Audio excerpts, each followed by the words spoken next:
OK, let's move on now, because we're going to turn to the gender gap problem. And there's a growing understanding that the right way to address the challenge is through community effort and narratives built around personal experiences. Well, to provide some of these narratives, we're joined by Alyona Lamash, Director and Head of Risk Management Practice at Exactpro, and Florence Fontan, Head of Company Engagement and General Secretary at BNP Paribas Securities. OK, it's good to see both of you. Alyona, let me start first with you. Very basic question, but in your opinion, is enough being done to increase diversity and inclusion in the fintech industry? Hello, thank you for inviting me first. Speaking of diversity and inclusion, what is crucial to me is to understand that numbers, the exact proportion of female versus male workforce, is probably not the key. The problem, as I see it, is more associated with cognitive biases. Objectively speaking, cognitive biases are important mechanisms that we evolved in us humans that allows to process large amounts of information about the world more effectively. But forming judgments based on the qualities of a group rather than individual ones is destructive, maybe destructive for both society and for business. So there are two implications that seem important to me. First, I agree with the problem that has been already articulated by many voices in the industry. When we're thinking about women as a group possessing or lacking certain qualities, we risk losing strong professional talent. But there is also another implication, which is ironically the opposite side. When we do recognize a woman's achievements, but at the same time mark her as a part of the gender group, that actually may blur the accomplishment itself. Right, so actually... Oh, no, sorry. This is one of the little faux pas we have whilst beaming in, is the odd interruption. Please finish your thought, Alyona. Yeah, so it's not uncommon in present days to hear some people speak of female leadership appointments as diversity hires, so which definitely tells that as a society, we still need to put some effort. Thank you. You're very welcome. I'd like to actually put the same question, if I may, to you, Florence. From a banking perspective, do you think enough is being done to increase diversity and inclusion in fintech? So, I mean, let me speak about the financial industry in general. I think for me, gender diversity is now a no-brainer for everyone. I mean, it's women represent half of the world's population, and I think there are plenty of studies that diversity in general, including gender diversity, contribute to a better performance for a company in general. So there's no differences in banking in that respect. So I think we should go even further to collectively ensure the right conditions for all women to be able to leverage their skills and talent and creativity into the banking and the financial industry. And I think a lot is being done now in diversity. There's a lot of focus in our financial industry right now. We are more open, more flexible. I think also the flexibility that we have also experienced recently with the pandemic, etc., has reinforced somehow the ability to realize that we can be even more flexible in our industry than what we initially thought. But I think diversity cannot be just a one-time campaign. It has to be a continuous work that we all need to do. And I think here, if I look at BNP Paribas, I mean, being a truly global has enabled us to really embark diversity in terms of background, nationalities, but we can do even more, and notably on gender diversity.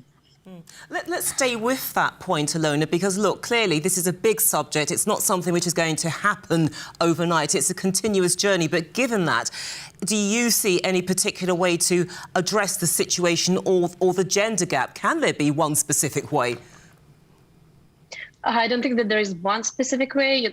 That's true. But I do believe that knowledge sharing and education could give more possibilities to young people to develop and grow in all professional areas, and even those traditionally dominated by males, such as financial services and information technology. Another way to work towards closing the gap, I believe, is through the community initiatives. So Women of Sibos event is what we have today is one of the examples, and through the personal examples that empower women to master new skills, to take more responsibility.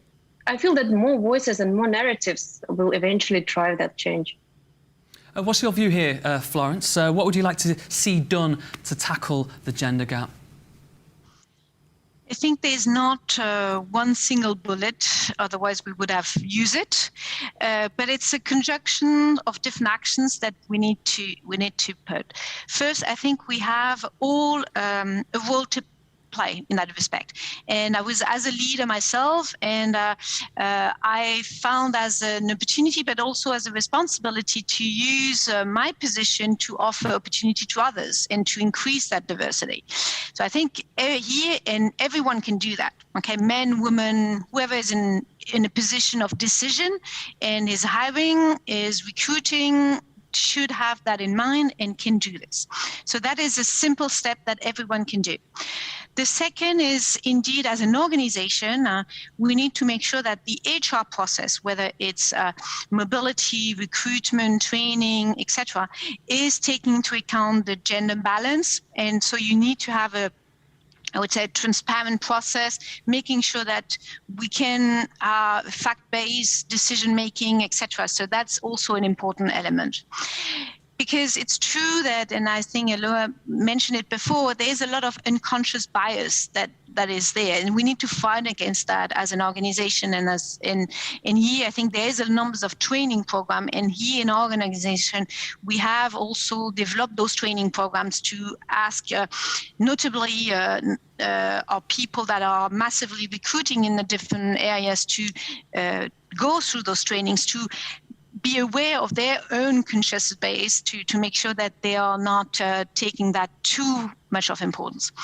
But I think one important steps for me that could make a difference is we need to build and to have visible and inspirational role model, because in diverse, in a large variety of roles model, because it's true that when a woman, including young junior leaders or young female, if they can see that you have women in senior position that can play the role model, they are really they can identify themselves, and so they can speak up, they can look forward, and they can build, and even I would say unconsciously build their own career to say, okay, it is possible.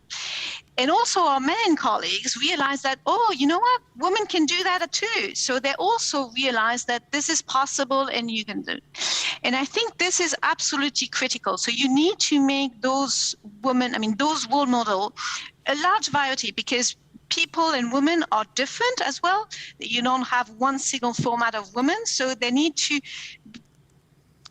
be able to see themselves in different role, in different position, and you need to have a variety of them to succeed in having them looking forward and seeing that they have a potential career within your organization, that it is possible, and then you make it possible directly. So, and I think, at BNP Paribas, when our group CEO changed the COMEX back in February and announced that he wants a target of 40% of women at the group, so the BNP Paribas Group Executive Committee and within the top 100 senior leaders, I think that is a sign that diversity is taken seriously from the top. But it means as well that by 2025, we are going to have 40 very senior role model in the organization that a lot of women can identify themselves into. So I think this is really concrete actions that I encourage everyone to really develop, because for me, this is what works well. Alyona, I could see you nodding in agreement with that answer. Let's bring it a little bit closer to home. What role are women playing at Exactpro, the company where you work? And what do you think has really shaped, influenced the corporate culture? Women play significant role at Exactpro. Actually, our key revenue generating divisions, the one responsible for testing services that we provide in global exchanges, and another one covering all the distributed ledger technologies testing. They are led by women. Another example is our internal project, where the one which is focused on the development of Exactpro's core technology, our next gen test automation platform, called TX2, is also driven by a female leader. And most importantly, this actually happened organically, and all these ladies, they have joined Exactpro in junior roles. So looking back at the first days of Exactpro, I remember being among the founding team, both men and women. And what was important at that point is that I saw strong professionals who shared incredible workload and responsibilities when building the company from the ground. And I felt that I could rely on my female colleagues as well as on male colleagues. So it was true for both expertise and leadership skills. So this created the right context, allowing people grow at Exactpro professionally, surrounded by the role models of both genders. So as Florence just said, that the role models is really important part of this process, I would say. And these first weeks and months of our company, that make me believe that when you create new context, when you create that professional experience of equally skilled and equally recognized women and men, that actually is the right way to drive change. Well, I'm very glad to say we have our own skilled female leader here at Sibos TV, in Juliet Foster, who I've been following the lead of all week and will continue to do so. But it's been fantastic to speak to both of you ladies today here. Alyona Lamash, Director and Head of Risk Management Practice at Exactpro, and Florence Fontan, Head of Company Engagement and General Secretary at BNP Paribas Securities Services. Thank you very much.